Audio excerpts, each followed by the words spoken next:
오늘 함께 읽은 본문에서는 소위 난공불락의 성으로 여겨지고 소문났었던 당시 요새 중의 요새 이 여리고성이 드디어 함락되고 무너지는 장면이 기록되어 있습니다. 어찌 보면 여호수아서에서 3장에 언급된 요단강을 건너는 장면과 더불어 우리 성도님들에게 가장 유명한 장면이라고 말할 수 있는 그 부분이 오늘 우리가 읽은 본문입니다.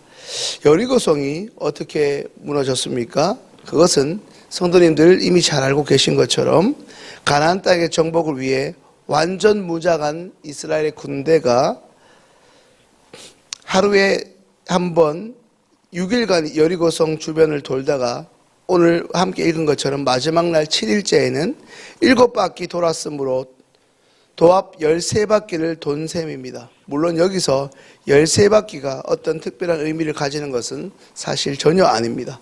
그러나 여기서 다시금 깨닫게 되는 중요한 교훈은 이스라엘 백성과 이 여호수아에게 적지 않은, 그리고 결코 쉽지 않은 일종의 인내가 요구되었다는 사실입니다.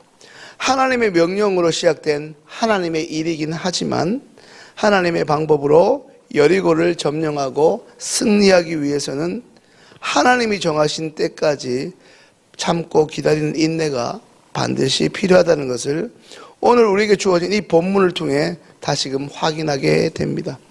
하지만 그 인내라는 것이 현실이 아닌 우리의 삶의 현장에서 얼마나 어렵습니까? 말이 쉬워 인내지 굉장히 어렵습니다. 기도를 하나 응답받는 것도, 작정해서 새벽에 나오는 것도 결코 쉽지가 않습니다. 더군다나 당시 이스라엘의 군사들은 혈기와 열정이 넘치는 젊은이들이 아닙니까? 오히려 이들에게는 전쟁을 하는 것이 더 수월한 일이 아닌지 모릅니다. 아무런 행동 없이 그저 묵묵히 아무 말 없이, 그것도 말도 안 되는 상황 속에서 동네 산보하듯이 그저 바보처럼 여리고성 주변만 맴돌았으니 말입니다. 또한 이 명령은 여리고성 사람들의 비웃음과 조롱을 견뎌내야 하는 또 다른 어려움도 있었기에 더 의미 있는 일이었습니다. 이처럼 하나님은 여호수아를 통해 이스라엘 군대에게 인내를 명하셨습니다. 오늘 본문을 통해서 깨닫게 되는 것은 하나님의 일은 하나님의 때가 이를 때까지 우리 입장에서 철저히 인내하며 기다릴 때 비로소 시작된다 할 수 있습니다. 또한 오늘 우리가 이 여리고성이 무너진 혹은 여리고성을 함락시킨 사건을 통해 배우게 되는 교훈은 하나님의 약속을 어쩌다 한번 과거의 경험으로 인지하는 것이 아니라 끝까지 믿어야 한다는 것입니다.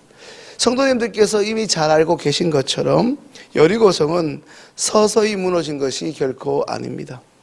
여호수아와 이 이스라엘 군대가 여리고성을 도는 첫날부터 이제 여리고성 주변을 마지막으로 도는 7째 날까지 여리고성이 무너질 것처럼 보이는 어떠한 조짐도 사실 없었습니다. 무너질 조짐이 1도 없었습니다.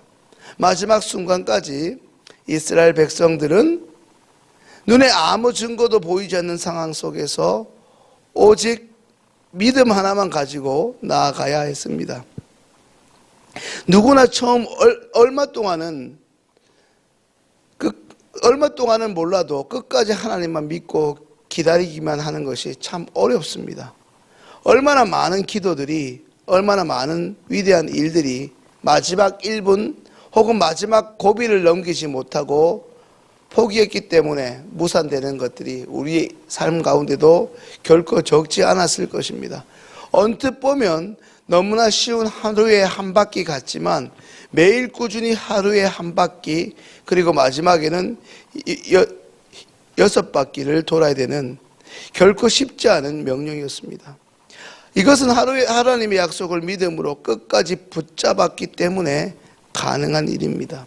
하루에 13바퀴를 도는 것은 쉬워도 이것을 나누어 일주일 동안 도는 것은, 그것도 60만의 장정이 동일하게 그 길을 같이 반복하는 것은 결코 말처럼 쉬운 일이 아닙니다. 아마 소요가 일어나도 몇 번은 일어났을 일입니다. 그렇습니다. 성도님들, 믿음은 이처럼 끝까지 포기하지 않는 것입니다. 하나님을 전적으로 믿으면서 그분의 방법이 틀려 보여도 하나님이 절대적으로 옳음을 인정하고 앞으로 나아가는 것입니다.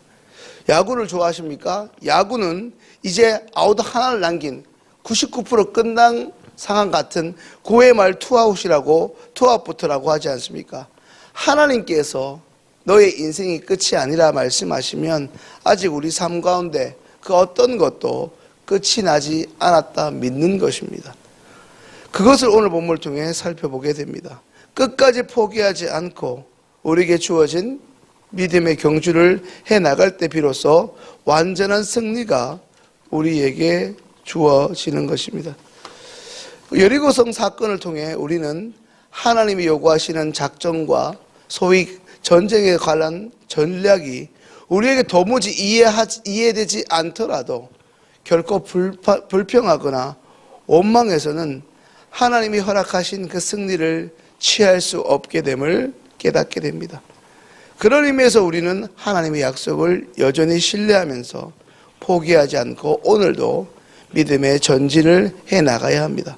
우리는 우리의 상식이나 이해를 붙잡는 것이 아니라 오히려 여전히 하나님의 약속을 붙잡고 나아가는 사람들이 성도이기 때문입니다. 하나님의 일은 철저히 하나님의 방법과 하나님이 허락하신 사람을 통하여 오늘도 하나님의 시간에 일어날 것입니다. 우리는 그저 하나님이 정하신 그 리듬에 맞춰서 순종하면서 나아가면 될 것입니다. 오늘 우리는 우리에게 익숙한 여리고성 함락 사건을 살펴보았습니다. 너무나도 우리에게 유명한 이 장면을 통해 많은 사실을 살펴볼 수 있지만 간단하게 두 가지를 살펴보았습니다. 사랑하는 시온교회 성도님들, 지금 어떤 어려움에 처해 계십니까? 꽤나 오랫동안 새벽 기도를 지켜왔는데 여전히 응답이 아직 없어서 답답하신 분은 없습니까? 응답의 기미나 조짐조차 보이지 않아 이제는 하나님이 나와 무관한 건 아닌가 하며 포기하고 계신 분은 없습니까? 어쩌면 그것은 조금 더 인내하라는 하나님의 사인일지 모릅니다. 잘 아시는 것처럼 해가 뜨기 전에 가장 어둡다 하지 않습니까? 조금 더 인내하시고 하나님의 뜻을 행하시는 성도님들 되실 수 있기를 소망합니다. 말씀을 듣고 계신 성도님들의 상황과 환경은 아마도 천차만별이고 성도들마다 수준이 그리고 환경들이 확연히 다르겠지만 분명한 것은 우리에게는 누구나 한두 가지 이상 이 여리고성과 같은 난공불락 같은 문제들이 다 주어져 있다는 사실입니다. 그런데 문제가 있다면 해결책 또한 반드시 있게 마련입니다.